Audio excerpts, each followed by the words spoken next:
I'm Heather Zagowski, the babe with the power, and coming up next on WAYO LP Rochester's The Sound of Tomorrow, where we're going to be talking about travel, we're going to be talking about holidays, and we've got a bunch of other stuff too. Probably. Who knows? Where's it going to go? Find out.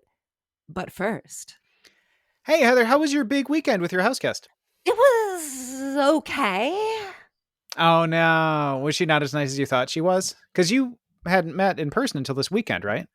Yeah, no, she was actually really nice. As nice as I thought for talking online. It's always a risk, you know?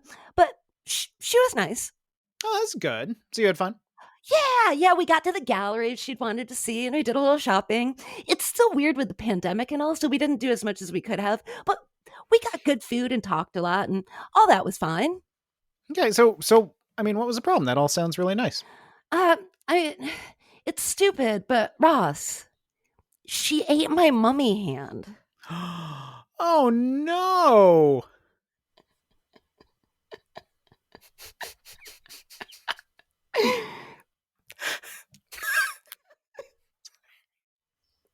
Oh, the the cursed one from your great grandma, or the probably cursed one you made me buy for you at the pawn shop in Ohio, where the owner thought we were a married couple. That one. Hey, I paid you back for that. I just spent all my money on the half bear that you said wouldn't fit in the car, but it totally did. It And did. Yeah. in fairness, the store owner is not the only person who has thought that we're a married couple. I know. It's the bickering, I suppose. Totally. But she ate the cursed one. Oh, no. And also, ew, why? She had a headache.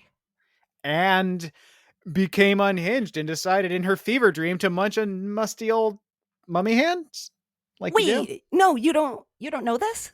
No, what? There are so few mummies these days because people have eaten them all up. What are you talking about? I thought everybody knew. Medical cannibalism. Up until not long ago, people ate all kinds of human parts, not just mummies, but mummies were a pretty going concern. And apparently they still are, according to my house guest. I mean, there's tons of stuff online about all the things people used to eat or drink. Ground up skulls also being very, very popular. I mean, I can go Uh, on. I know how squeamish you get. right, thanks. I am good. You know what? I will Google it myself if I get curious later, which is highly doubtful. I don't know, but does it work?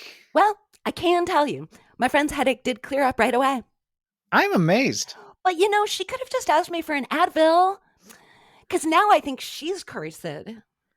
Okay, well, you really could have labeled them, cursed and probably cursed would have been the responsible thing. Expect anyone to come in here and eat either of my mummy hands. Okay, well, good luck de-jinxing your friend. She left this morning. She's on her own with that. You're a terrible host. I'm going to say guests who eat my artifacts are terrible guests. That is both things are true. I think those are two facts that go great together. Like mummy hands and water. Like mummy hands in my mouth. Do you think they're good? Mummy hands? No, I don't think that. What about mummy skulls? I think they're dusty. Although you like those chalk candies. I do. They probably taste like that. Yeah. Probably anisey. Kind of hungry. Right. Hey, everybody. I'm Ross Johnson, your favorite co-host. And I'm Heather Zykowski, the babe with the power. It's The Sound of Tomorrow on WAYO LP Rochester. Well, I'm frankly tired, and that's our show today. We want to thank you for tuning in. I'm tired today, but we're going to have fun. We're going to do it. You shouldn't say, like you're not supposed to go up on stage and start making excuses right away. So I'm not going to do that. I'm going to say this is going to be as good a show as they usually are. I think that is a fair assessment. Despite Heather, can I ask you a question? I would love to answer a question. If you were to guess, I'm stalling. I'm going to say that again because I've got to find the thing because I lost it. There we go. If you were to guess in the world. Okay, this is a two-part question. So I'm going to ask you about states, and I'm going to ask you in the world. But I'm going to start with in the world. In the world, What do you think the most LGBTQ accepting city would be? Let me give you the criteria. So, the criteria here that was used in this study that I'm referring to, where they studied the most LGBTQ plus accepting places in the world, LGBTQ plus acceptance level, which is, sort of vague. Number of dedicated LGBTQ plus establishments per 100,000 people, and then the average rating of these establishments. So the acceptance level, it goes into a whole other thing. I realized as I started saying it. So that level, that does have a meaning, but it's long-winded, so I don't want to do it. So I'm just gonna throw it back to you and say, in the world. Okay, I'm gonna say, where would you go? What is it? Is it Sweden where people are like the happiest? People are happy in Sweden. It's somewhere in Scandinavia that people are so incredibly happy.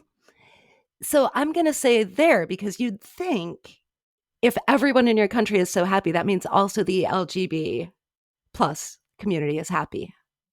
I'm going to, so interesting. No, you're totally wrong. And about pretty much everything. But true. I've been told that many, many times. You're not super duper duper far off, because the number one place, the number one LGBTQ plus accepting city in the world, this is from money.co.uk based on various criteria, as mentioned, Reykjavik, Iceland. See, Iceland was going to be on my list too. You're in the chilly ballpark. I was. I mean, can we give me credit that I thought of the name of a country? I would. I mean, that's, we're scraping the bottom of the barrel here, but sure.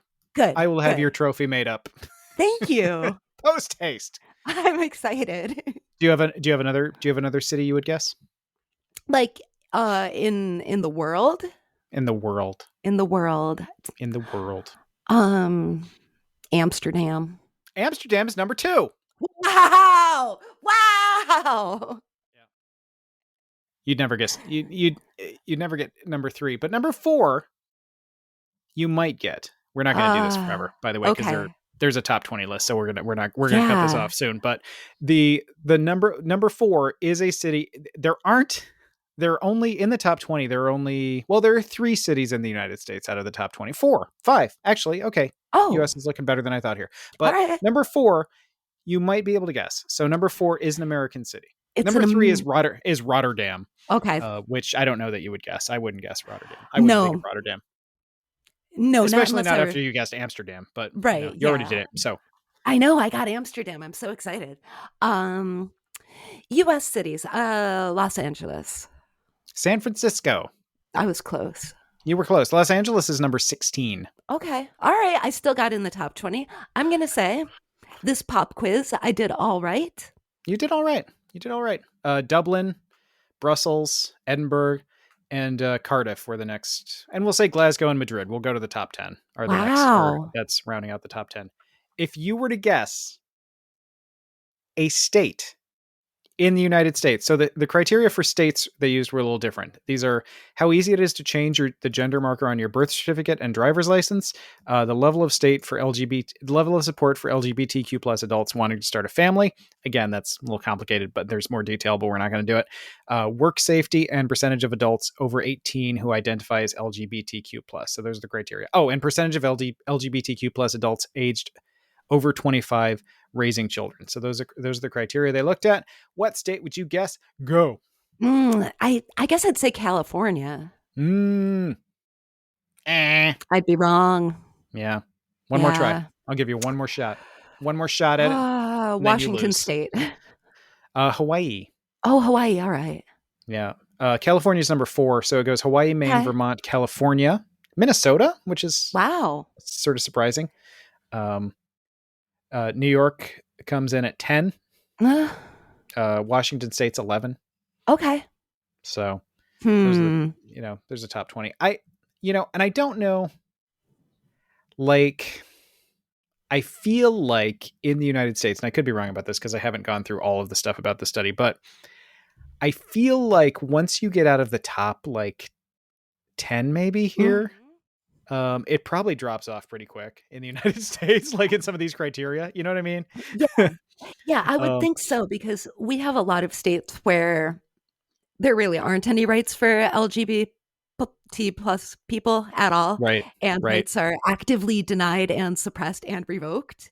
Right. So, like, it's not only not accepting, a lot of states are very much rejecting. Like anti-accepting. Yeah, absolutely. Yeah. And maybe after this we'll do a little segue with that, just on a little thing I wasn't sure I was going to bring up, but since you opened the door. Yeah. So that's, I don't know, that was interesting with the cities. The states, Yeah. again, I don't know how good is good. Hawaii's weird. Hawaii's a weird, Yeah. knowing Hawaii and knowing Hawaiians, both native indigenous Hawaiians and people who just other people who are residents of the state of Hawaii. It's a weird state politically, because it's the things don't line up in the same way they do on the mainland. Like, there are weird things, like if you found like, oh, this is a liberal person who lives in the state of Hawaii, their issues aren't necessarily going to be what you think they are, and there's going to be a weird blend of like things that, not necessarily, not with everybody, of course, I'm generalizing, but I found that there seems to be more of a disconnect between like, oh, you seem very liberal, oh, but you also believe this sort of weird far right thing. You know what I mean? There's a little more conspiratorial sort of stuff that seems to seep in. It's interesting, but there's like I don't know. And I've had people tell me, I've had, non-white Hawaiians tell me they experience very little racism, but then indigenous Hawaiians do kind of experience racism. It's very hard to pin down. Wow. It's very hard to I guess I'm generalizing about Hawaii when it's very hard to generalize about Hawaii, because like I said, it's I find that I can never, I feel like on the mainland, people will, people sort of pick their team, and you sort of know what the things are with that team. And Hawaii, that doesn't seem to happen, which is not necessarily a bad thing. But then I also find it's where you get like a Tulsi Gabbard who's like, I'm a liberal Democrat and I also don't like gays, and people vote for people like that. And it's I don't know. It's interesting. I'm not trying to, I think I think that manifests in some interesting positive ways in terms of thinking outside the box, but then it also, it also manifests in some not so good ways. Like, okay, you're thinking outside the box. That's like, I don't, maybe go back in the box. Yeah. That's interesting. You know a lot more about Hawaii than I do. Like, I think I know one person who's Hawaiian. Okay. And I don't even know the person very, very well. Yeah. Like, well enough to like a picture on social media, but we don't message or anything. It's an interesting place. There's a I variety would love of views. to go. I'd love to go someday. Yeah. I've always wanted to go. Yeah. You should. I'm gonna. You could swim in Waikiki Beach. I would love that. That would make me so happy. It's a thing that people do. It would be great. Speaking of states, I'm just going to take over the show right now. Sure, that sounds fantastic. The two things I have are not actually important at all. Okay, so this is a Florida thing. Actually, I've got a couple things here that all tie together, so I'm just going to take over this part of the show. Yeah, I love it. You can have the rest of it. So Florida. So this is, we don't go into everything that every state is doing right now, as far as being bad. Yeah, this is only an hour-long program. I'm just going to go ahead and put my foot on the, put my foot on the pedal there and say it's this, this stuff is bad. So, Florida, we know that a lot of states are passing a lot of anti-gay, anti-queer, LGBTQ, and more specifically, anti-trans legislation and stuff. So, Florida just a few days ago, Florida issued a new directive. And it's just, so I'm not going to go into all of this because we know that states are trying to, we know that several states are perpetuating these attacks on trans youth and really denying people any, you know, any liberty, any control over their own medical decisions and their own bodies, and to be able to make their own decisions. States are very actively fighting people's ability to do that, to make their own decisions about, who they are. Mm-hmm. Florida just recently took this even a step further. So, not only are they essentially outlawing a lot of the transitioning things that people do in their teens, which I don't know if we need to go into the whole all the scare things about the things that happen. Right, because there's a lot of really just false lies. There's a lot of lies about what trans youth and trans kids are doing. For example, Absolutely. People who want kids to not be able to transition will start saying that surgeries are performed on trans children. Which does not happen. They aren't. Never happens. They just aren't. And people wave that flag around. And then there's all this scare about puberty blockers, which are actually used for a lot of different reasons in young people. Tons of different reasons. Not just for kids who are determining their own identity. There's lots and lots of reasons a kid would be put on these, and they are completely reversible. Which is the whole kind of the whole point. There's all the rhetoric and the lies and things that you hear around this. Sorry, you can tell I have a little bee in my bonnet about that. No, I'm glad, because again, I'm not doing we could do a from scratch with this, which I'm sort of not doing, but I think anytime we can get these points out there that's valuable. So please don't apologize, because I think these are things that people need to remember. 90% of what you're hearing about this are lies. Absolute lies. And I hate it, because then you get I also don't want children just having surgery performed on them willy-nilly. Right. So you get the people going oh, but the kids are having the surgeries, and what if they regret it? The thing is, they're not. Right. Doctors are not performing any kind of gender-altering surgeries on children. Right. Well, I take that back. There are some, usually when a baby's too young, if we're talking about an intersex kid, on occasion, parents will choose to have a procedure performed upon their infant. That's not what we're talking about here.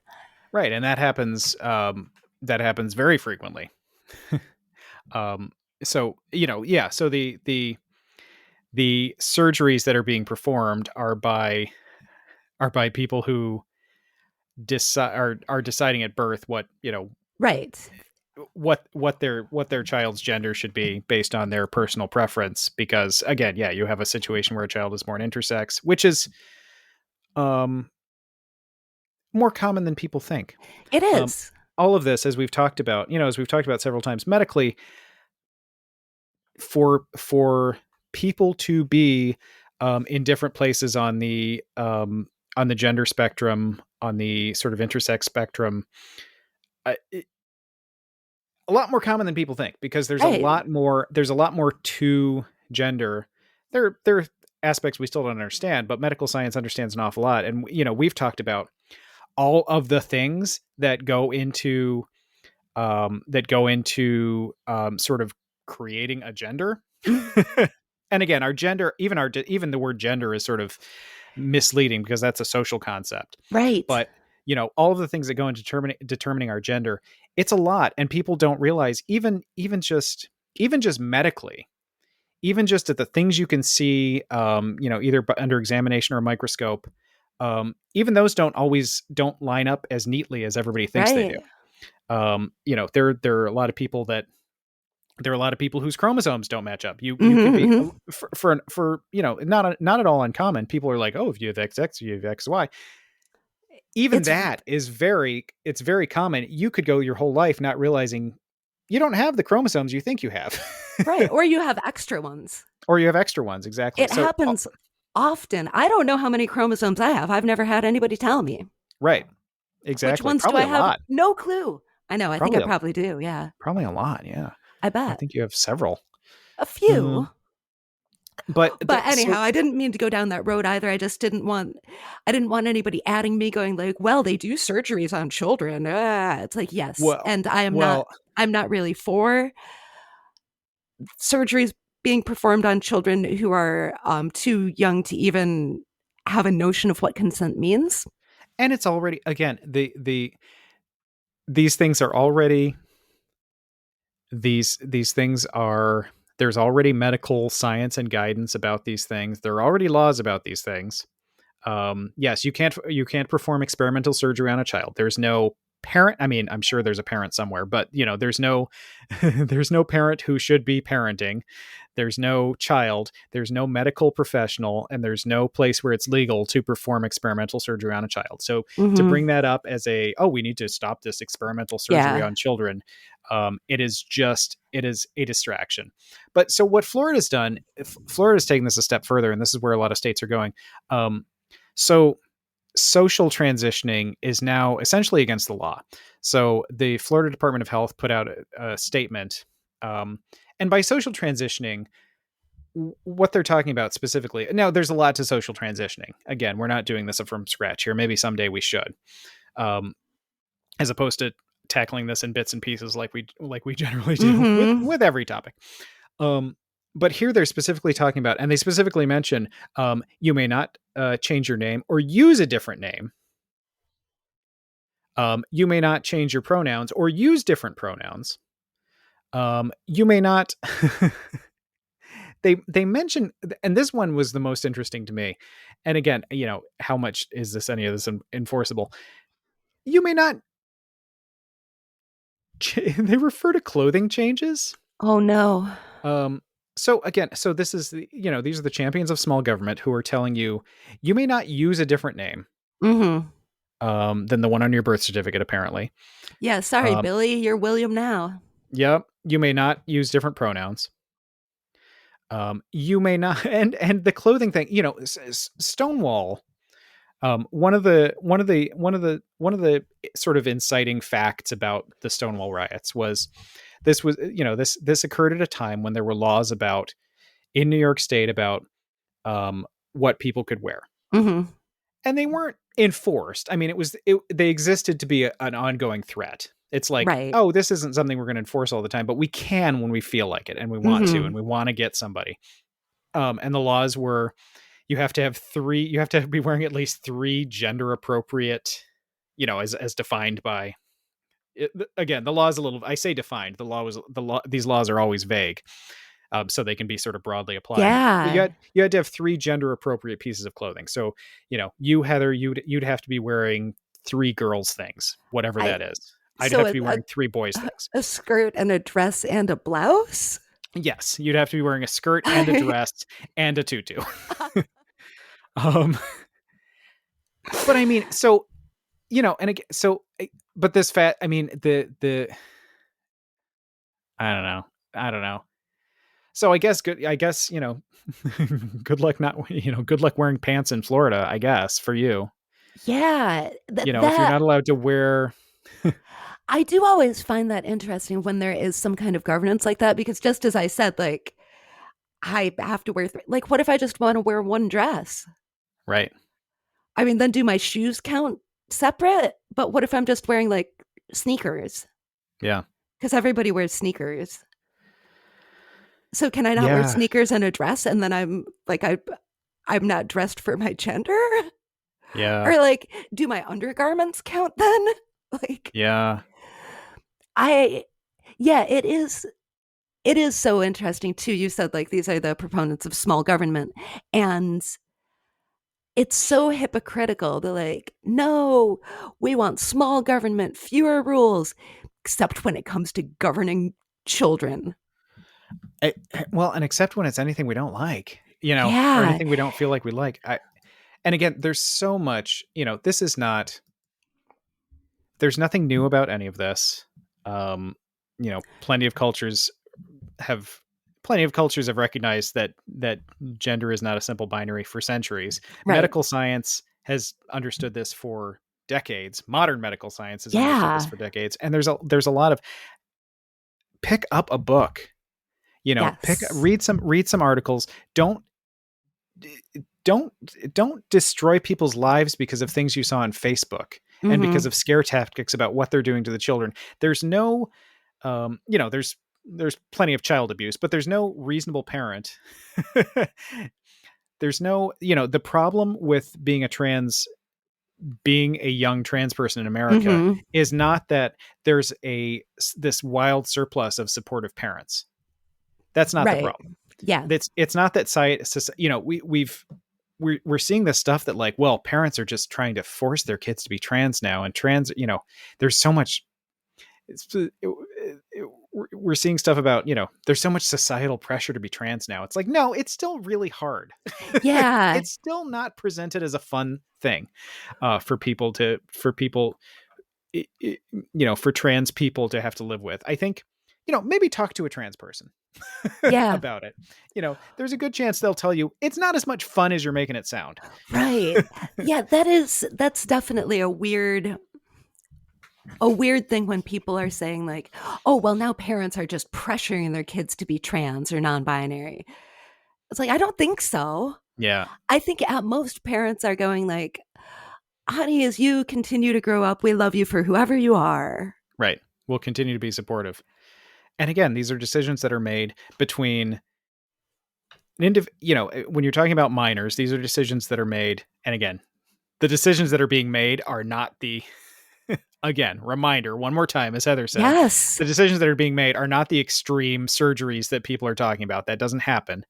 But these are decisions that are being made between individuals, their parents, and doctors.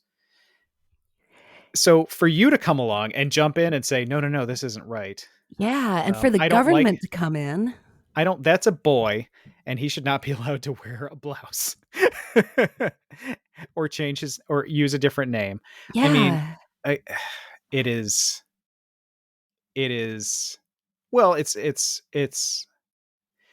hurtful, and it's, I mean, I guess that's putting it very mildly. And it's kind of creepy. Like, why are these people so obsessed with children's genders? Yeah.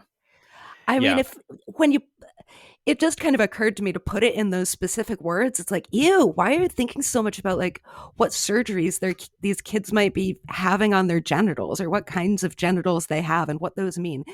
Quit thinking about it. Like, it's creepy to think that much about kids. And we're seeing this with the don't say gay stuff in general.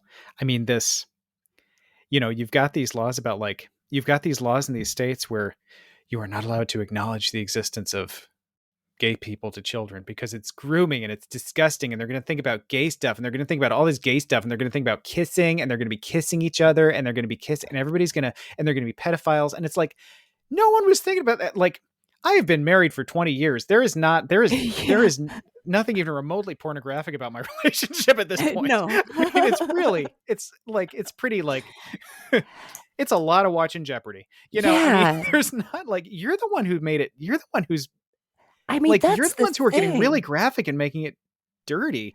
It's true. It's no more dirty than any relationship between two straight. I mean, if you're going to acknowledge that two straight people are married and have a kid, I mean, that's about the level of. Well, that's the thing when there's, again, all of this like pearl clutching and hand wringing, like, what if a child sees a gay couple kissing? Well, they probably like watch TV. Right. They probably saw some kind of even straight cartoon character couple kissing at some point. Mm-hmm. If that didn't damage them, why is it gonna damage them to see a same-sex couple kissing? Like, well, it's simply not is the answer. And people sort of say it as a joke, but I mean, it's true. And a lot of people have said, said along these lines, like particularly when I was growing up. Like, I'm not that old, but I'm old enough that there was, I mean, I guess it's sad that I'm not that old, and I can say this. Like, when I was growing up, there was zero queer gay, queer, trans, whatever it is. There was zero content. You didn't see gay couples.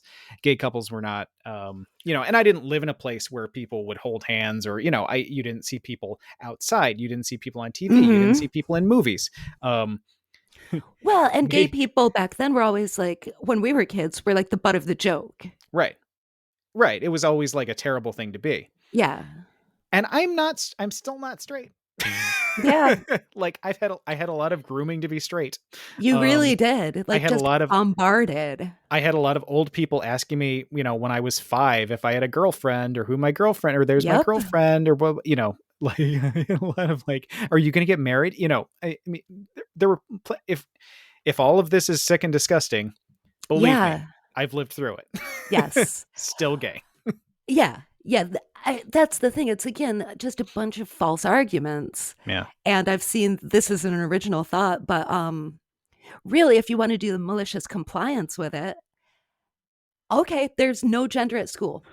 None. Yeah. None whatsoever. Right. None.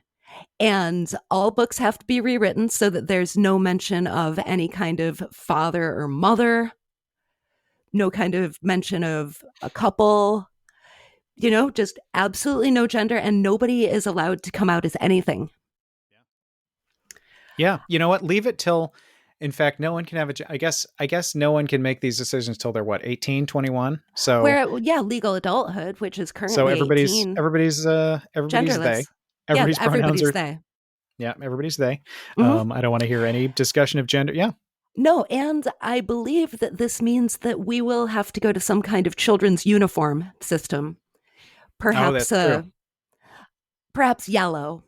Because if you can't wear clothes that reflect, right? No, because there's no gender until you're 18, so you cannot wear a dress, which is typically seen as something a woman, which we talk about women because they're adults, they're allowed to have a gender. Right. No more girls and boys, just children. Yeah. It's and this is, and I'll tell you, shame on a lot of people with all of this. Shame on a lot of people. Shame on particularly I think there were a lot of gay men and women who, now with the school. So there's a school district, there's a school board election coming up for Rush Henrietta, which I think at least a few of our listeners are in that area. Coming people up, around here would know the general region. Yeah. I don't know how to get there. I'll be honest with you. I haven't been to Rush. Right. I don't know, since I used to play field hockey. There's discussion even at that level of, I've seen discussion because I've sort of been looking at like, oh, okay, I guess I've got to go vote for this. And it's hard to get school board information on, because these aren't like national candidates with websites. But I've seen discussion. People are using the word grooming. So this is like very much in the zeitgeist. This idea this is a new buzzword, huh? Gay people are grooming. Gay people are grooming. Anyone gay is grooming. Yes. People for pedophilia. I guess you're groom. I don't know. Yeah, I'm not even sure. It's gross. I don't know why people are thinking about this so much, because I don't want, if there's a situation where we have to think about it because it's going on, then let's deal with it. But I don't want to sit around like, I don't know who's these people that are sitting around like cackling like, I've discovered something. Let's talk about let's come up with pedophilia scenarios. Yeah. I mean, that's the thing. Again, it gets real creepy. It's like, why are you always thinking about this? Right. So that's going on even at that local level. And I'll give out the information on that for anybody in those regions in a minute who wants to go vote in those elections. But shame on the gay men and women who thought that, because I could have told you, we all could have told you, this anti-trans stuff, it's become the gateway drug, very much so. And I think we knew this was going to happen. I don't think this is years ago. I just don't feel like this should be a surprise to anyone that now we're seeing all gay people are groomers. Mm-hmm. No child should ever have to learn about gay people. It's gross. It's disgusting. They're all pedophiles. And I'm seeing this on local Facebook. It's not in the North in a fairly liberal state. So this is not This is not out there. This is not wild. This is local school board candidates in a liberal state. So, you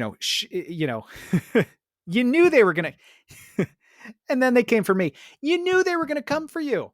Yes. We've had this conversation, and maybe, you know what, maybe you're old, maybe you're wealthy, maybe you're doing fine, and you still think, okay, well, none of this affects me. I mean, I don't know how much, I don't know how self-satisfied people need to be. So, I mean, again, shame on a lot of people, but particularly I've seen gay men and women who have started getting on side with the anti-trans stuff. Like, oh, I'm just gonna, and you could see it almost like when there's a mob forming and you see, the visual in my head is there's a mob forming and then there are people over here scattered. And then you see people sort of like edge over to be like, oh no, I'm with the mob. It's fine. Like they won't bother me. Cause you see them sort of sidling over. But you know what? The mob's eventually going to figure out who you are. Yeah. So it's not, I don't know. Just stop it. Let people be who they're going to be. Yeah. I'm so, not only is it inhumane and cruel and anti-science and anti-human and anti everything humankind has known about gender and sexuality for centuries. How boring. I mean, how boring is your world that you can't stand the idea, you're worried about CRT in our schools. You can't, you don't want to hear about black people. You don't want to hear about gay people. You don't want to hear about queer people. This is there's always the argument that like, you can be anti people because you're worried about, in your head, you've decided that they have something or they're taking something that you could have, or you could get what they have, that's always what that comes down to. But then on another level, it's like, how boring is your life? How boring is your world that you can't be bothered? I mean, other than you're sitting around thinking about pedophilia all day. Right. I mean, yeah. If someone's bored enough to have all of these thoughts, like constantly, like enough to get real riled up about them, right. I kind of wonder how boring, and also like what's going on with them. Because I think my dogs are angry about this. They're all worked up. God. So the dogs have been taken care of. Not yeah, that sounded ominous. By taken care of, they got lots of pets on the head, and now they're relaxing again. Actually, they got some. Okay, stop it. Okay, enough. I try to be. It's so hard because everything you read is like, just, only do positive reinforcement. But it's like, no, I want you to shut up though. Yeah. And you're like, oh, just shut up. Okay, I'll give you a present if you shut up. And it's like, no, sometimes you get, I mean, I guess like that's true with kids too. Like positive reinforcement is best, but sometimes you got to kind of be like, shut up. Yeah, no, I would not know. My cat is elderly and deaf. I love that. Yeah. So before I forget, so that if you're in the Rush Henrietta Central School District region, which some of the things are, I don't know. I sort of looked. It's very hard to find information on school board votes, so I don't know if there are more going on in other areas. I really made a sincere effort to be like, oh, okay, maybe these are going on. Wow. Across multiple districts at the same time. I don't think that's the case, but anyway, May 17th, 2022, you can vote for your if you're in the Rush Henrietta. So and look up, because there are some, if you go to like the town web pages, a lot of people are talking about their stuff. You can check their social medias and you can get an idea. And again, there are some, I don't know, I'm just saying there are some candidates you might want to look out for. Right. Or maybe you're into censorship and you think we should not have books in schools. So that's, I guess that's up to you. But there seem to be some stark contrasts, again, even on a local level, which. Yeah. Well, that's another thing I think I remember you mentioning, is that people don't really pay attention to these elections. Nobody cares about the school board. So a lot of bad actors are aware of this. Yes. And they're deliberately making their way onto school boards to perpetuate this, we don't want to hear about Black people in schools. Yes. Trans kids aren't allowed to transition in school. And that is their main objective to getting onto the board. Yes, absolutely. And that's something that we should definitely be on the lookout for, because they have become a battleground, and a lot of these, a lot of the the big national things we talk about, they start at a local level. I mean, we talk about these things in Florida, Georgia, some of these laws, some of these things that are going on with regard to reproductive rights, with censorship, with the anti-trans and anti-queer laws and things that we're talking about. All these things have blown up on a national level. For the most part, they started at local levels. So they could have been, they maybe could have been stopped. They at least could have, the alarm could have at least gone up a little bit sooner if people were paying attention. So it's not, if you're just showing up to vote for the president, you're sort of missing the boat. Because by the time, I think President Obama said something along the lines of, like, by the time things get to my desk, right? Like all of the easy ways to handle things have already been out of the way. So, by the time something gets to the level of the president, it's already too complicated for an easy solution. Right. But a lot of things can be nipped in the bud, or improved or made better on a local level. So these are important things. And again, with the school board election, sometimes it's hard to get the information about the candidates and blah, blah, blah, but it's worth it to try. It is worth it to try. And with the internet, you don't even need to leave your home. Correct. Correct. Yeah, you don't need to go anywhere. Which is what we like to hear. There's actually, again, just for the 5 people in the Rush Henrietta School District, there is a tomorrow, so that would be April 28th, a Thursday. There is a Meet the Candidate forum. You can go to the rhnet.org. That's the Rush Henrietta School District homepage. They're having a Meet the Candidates event and it's a live event, but they are showing it. They are live streaming it as well, so you could actually see that. So again, that's sort of limited to a small subsection of people who are listening right now, but I think there's also broader. It's a broader reminder that these are good things to keep an eye on. Yeah, and we never hesitate to say here on the Sound of Tomorrow, vote. Yes, vote. Do it. Even if if you're not in alignment with us, which if you are not in alignment with us on a lot of political things, why are you still listening? This must be exhausting. Just terrible, just infuriating. Imagine. But if somehow you're just trying to check out what the other side is talking about and you're hearing us say this, you also vote. Cancel out our votes. Put the vote in. Just go and vote. Yeah, I'd rather lose fair and square. Yeah. I'm not here to try to repress what other people want to say. Right. Yeah, make your voice heard. And if I don't like it, I don't like it, but make it heard. Yeah. So you know what you're going to like, Ross? Oh my gosh. I hope it is paneer tikka masala. Ooh, I love paneer tikka masala. I know. See? Oh. Was that it? I've got a paneer makhani in my freezer right now. Oh, that's pretty good. I love paneer makhani. I've also got palak paneer. My house is full of paneer. I love it. That perks me up right away. No, but this could be a way that this might be something you needed to do to get some paneer. Okay. I can't wait for this segue. Because it involves taking an airplane, possibly to India. Okay. To get some paneer. Okay. I am with you so far. So I learned today, this is old news from last year. It was an article that actually came out on my birthday, that there is technology and development to be used for security screening at the airport, so you won't have to take your shoes off. Wow. Yeah. I would be so excited about this, honestly. I truly would.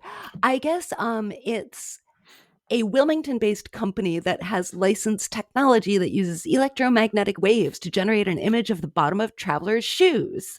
And all it requires is a seconds-long pause on the low platform. So the company is called Liberty Defense. And which doesn't sound ominous at all. I know, right? But this person, Bill Frayne, CEO of Liberty Defense, says you're already standing in front of an agent when you hand them your ID. And so you could be standing on the shoe screen at that point. Yeah. Or it could be built into body scanners. If your scan is clean, you just keep moving without taking them off. Do you think, so that's good. That's all fine. I like that. Do you think that there is, do you think that is there science behind the shoe thing? No. Like, is there any, no, like, are we taking our shoes off for any particularly good reason as it is? Not to the best of my understanding. And the 3-ounce rules are also completely arbitrary. During the pandemic, those were amended so that you could bring 12 ounces of hand sanitizer with you, but you still had to bring 3 ounces of shampoo and mouthwash. Okay. No, the shoe thing, there's that guy who like tried to set off some kind of incendiary device in his shoe and failed. Right. And failed. And got arrested. 20 years ago. 20 years ago. Would you like to hear, this is maybe a bit of a conspiracy theory from me. Okay. I think that TSA likes it. I think they've realized this is a good way to like keep a lot of passengers a little bit scared, a little bit docile. It's pretty humiliating, really, to have to go through everything you need to go through for TSA now. Yeah. And I think they like it that way. I know on occasion, like somebody snaps and has to be arrested or put into one of the little rooms or something. But when people are all worried their stuff is going to get thrown away and scared they're going to get touched all weird, and then they have to take their shoes off, because that's just bad. Like, well, and it makes you feel vulnerable. Shoes off. It makes you feel vulnerable. I have a friend whose punishment, like she and her brother, if they didn't eat their dinners, their parents would take their shoes as punishment. Okay, that's that sounds like you need to call somebody about that person, but no, I really think it's to keep us like scared and shaken up and everything. Because I understand there is a need for measures of security. Right. I've been through security in other countries, as have you. Some are actually like even scarier, because there's people with assault rifles and you have to go behind a screen with somebody who really, really, really touches you like a lot. But I think a lot of the TSA stuff is just why. Yeah. Well, and I think too, it's I'm sure there's truth to what you say. I think it's also sort of the political thing of like, anybody who would propose getting rid of that, they're soft on crime, or they like terrorists, or they don't, or you're going to be responsible. I mean, there's also the thing of who wants to be the politician who stands up and says that, and then on the off chance somebody blows up a shoe, you know what I mean? Like, then you're suddenly responsible for everybody, so it's one of those things that also, there are so many things in our politics where like, once you do something, you can never get rid of it. But what I don't really understand is those scanners see everything, like the little thing that you have to step into, and then you have to assume that humiliating position with your arms up. Yeah. Why can't they see inside a shoe? I don't know, because they can see inside my thighs. So they can see inside my underwear. So I have TSA PreCheck, but when I get randomly, so this is enough of a thing that's happened that it's a pattern, and I realized, and I looked it up online, like apparently my thighs are too thick, which is not, I'm not saying they're fat. They're like literally too thick. And I guess this is a thing, like people with any sort of nodules or cysts or any type of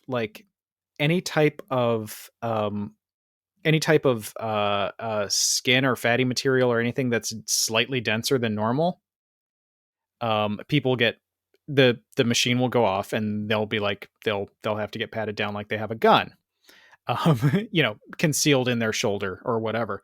And I guess it's not wildly uncommon with thighs. Like if you have like dense thigh muscle or thigh tissue. So yeah, I have to get padded. So when I get randomly selected for to go through the thing because my pre-check doesn't work or whatever, I always have to get a crotch pat down because they think I'm hiding a gun in my thighs. Yes. Like Okay. inside my thighs. I remember. I remember the guy like kept touching your thigh and you were like, it's my It's leg. it's happened I more than once now. Yeah. Oh my God. In the same thing. In the same place. I'm so sorry. I Yep. am so sorry.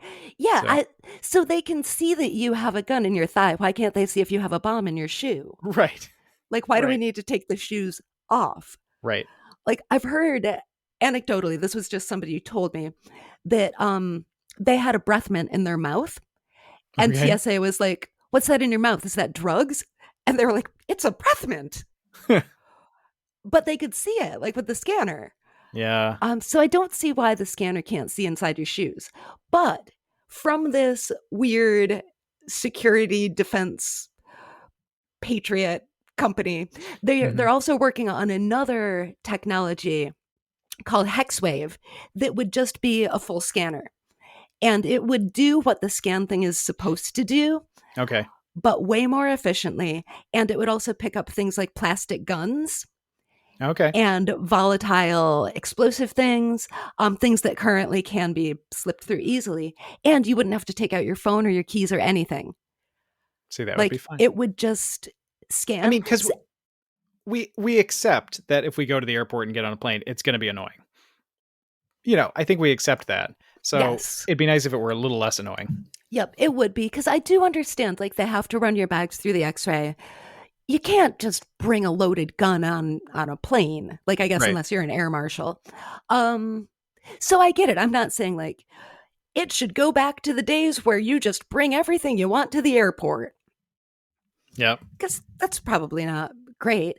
But I also really, like, don't throw out my sunscreen because it's 3.5 ounces. Yeah. Like, come on. Come on. Can we have something reasonable here? It's just a little Yeah. much, you know? But I'm excited about this because obviously you and I both, we just have a great time when we go through TSA.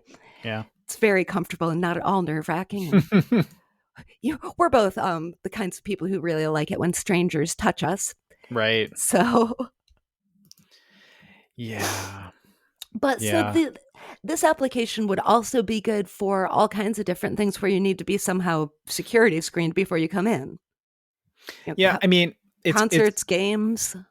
I mean, it's going to be an annoying, intrusive process. So it'd be nice if it were, I guess, more transparent. So I didn't have to, deal with it. Yeah. And apparently this HexWave thing is also a lot quicker. Okay. Because, you know, when you have to stand in the x-ray machine, that's a good, what would you say, 15 seconds? Yeah, something like that. And then you have to go and stand on the little bath mat when you get out of it. Yeah. And then you and I have to go for additional people touching. They're still going to squeeze my thighs. Yeah. Yeah. They're to going find to the gun. reach right up my dress because that's apparently where I keep mine. It's fine. It's fine. It's great. He was squeezing my thigh going, what do you have in here? Like, it's my thigh. I don't know what. Has he never touched a thigh before? I feel like he's probably touched a lot of thighs. I would think so, but there should be training on, like, what one would typically encounter on a human. And I'm not judging anybody with weird thighs, by the way. I don't mean this to sound like normal thighist, but my thighs are kind of normal also. Like, they're not like, it's not like I don't have for anyone picturing anything like wild, my thighs, like if you were looking at me in a mirror, well, I don't know why you'd be looking at me in a mirror. That doesn't make any sense. But if you were, I don't know, if you were looking at me in a Speedo, say, you'd be like, you might be a little skeeved out, but you wouldn't be like, oh my God, those thighs. You'd be like, oh, look at those fairly normal thighs. That was what I was thinking. I will be honest with you, I'm not sure I've ever seen your actual thighs. Right.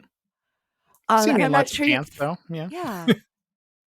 That's the thing. Like, I've never thought, like, my oh my, how Ross's pants legs mold to his thick thighs. His thick thighs. His thick gun-shaped thighs. Yeah. Because, you know, I mean, these days, especially, like, being thick is very much in style. Right. So having thick thighs is quite desirable. not to say I've been like, oh, look at Ross on his skinny little legs. He's got Right. no thickness. Like I have never had any reason to note anything abnormal about your legs. Well, TSA has. So interesting. Yeah. Huh. Yeah. No, I guess it's nothing like that with me because I've had all kinds of different things picked up. Yeah. Well, you got a lot going on. Well, I mean, now I just try to go through wearing 3 gender appropriate items. Right. That's important. But I try to just keep it to the dress and then undergarments so that there's like the less they have to try to look through, the better. Yep. I know. Well, that's the thing. I'm so careful too. I'm so like, okay, I'm even with the pre-check, I'm still always like, I don't have a belt. I don't have this. I try to wear like reasonably, not like skin tight clothes, but I try to wear like relatively form-fitting clothes. I'm very conscious of what I'm wearing to the airport just because I don't want to have to deal with. Same here. Yep. I'll wear either just a very plain dress or like really fitted pants and a fitted top. And I'm always surprised when they pull me over for that. I'm like, where would I put anything? Right. I mean, you could sit. What do you think? I don't know. I love to talk about TSA, apparently. I know this isn't the first time we have, but my gosh, I would love it if it were streamlined a little bit and if I could keep my shoes on. That would be great. It would make me really happy. And if I could keep packing, if I could keep smuggling stuff inside my thighs, I think that would be great. So hopefully this technology won't interrupt my ability to do that. I think it might. Oh. Hey, I'm sorry. Next time, you know what? You're probably on your way to the airport right now, so you probably want us to get out of here and listen to the next shows that are coming up on WAYO 104.3 FM Rochester, which we love. We will be back next week with, some stuff. Yeah, we'll be talking about Ross's thick thighs a little bit more. Sure. Hot. Be the whole topic of the show. See ya.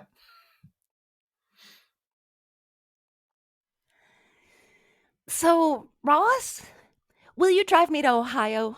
Absolutely not. But I need to go back to the pawn shop and get another mummy hand. You still have the mummy hand I bought you. That I paid you back for. Jeesh. I need another one, though. Why? Mummies have 2 hands, Ross. So what? 2. So what? You're not trying to build a whole mummy or something. You sure? Okay, your whole scene is creepy enough as it is. It's fine. Is it? Is it really? Oh, no. This is all a true story, by the way, everybody. Just so this is not fictional. She's a creep and weird. Yeah. And it's fine. I'm not judging, but it's a little much sometimes.